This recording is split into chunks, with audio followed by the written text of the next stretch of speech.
There's a sentence people say without blinking. It rolls off the tongue. Sounds rational, even smart. But it's one of the most costly things you can say. Not because it costs money to say it, but because it costs you vision. It shuts down possibility. It keeps you broke in the most dangerous way, mentally. The sentence is, I can't afford it. Now pause. You might be thinking, but sometimes I really can't afford it. Yes, in practical terms that may be true, but this isn't about your wallet. It's about your wiring. The danger isn't in having limits. It's in reinforcing them so much you stop seeing ways to go beyond them. What that phrase does to your brain, when you say, I can't afford it, again and again, your brain tags it as fact, not opinion. It wires into your cognitive map. It becomes a default setting, a command that tells your brain to stop thinking. It switches off problem solving. It strengthens a mental wall between you and abundance. And over time, you don't just have less money. You start to feel less agency. This is how poverty of thought is passed on. It's not always lack of money that traps people. It's lack of trained imagination. So how do we flip the script? Strategy 1. The reframe. Instead of saying, I can't afford it, say, how could I afford this without violating my values? That tiny change unlocks the brain.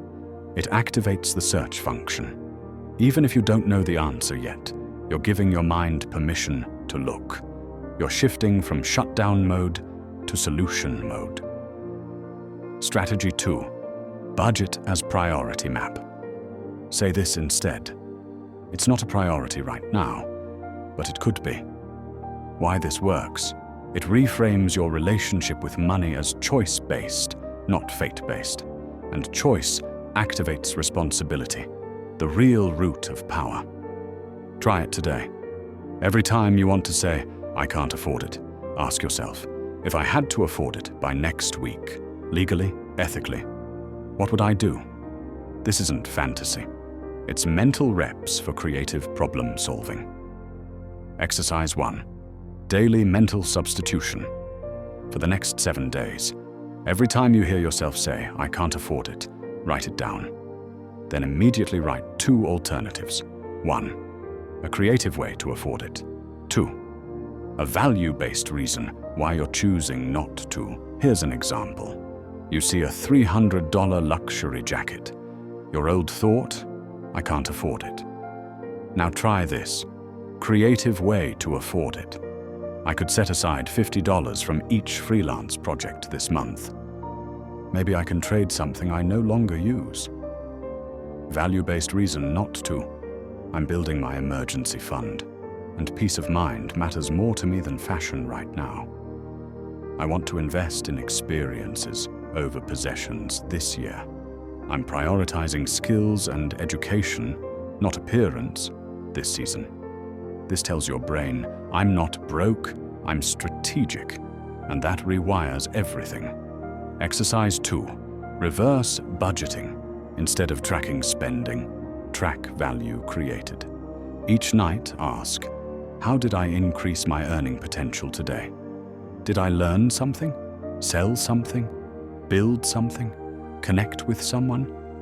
Most people track money going out. Start tracking money going inward as energy, skill, relationships, and insight.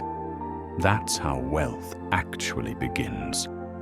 Avoiding the trap of false positivity. This doesn't mean you start chanting, I'm a millionaire, while staring at your empty fridge.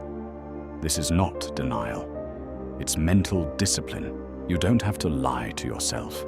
You have to lead yourself.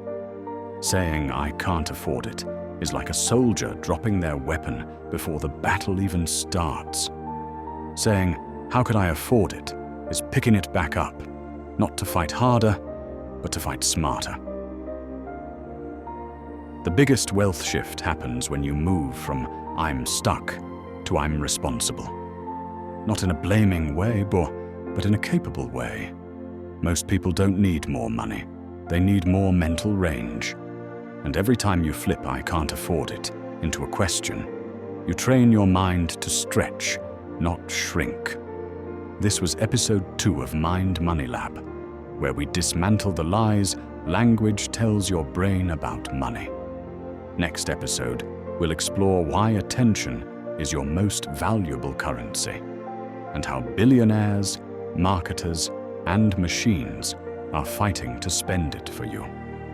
If this helped you shift your mindset even 1%, subscribe, share, and reflect.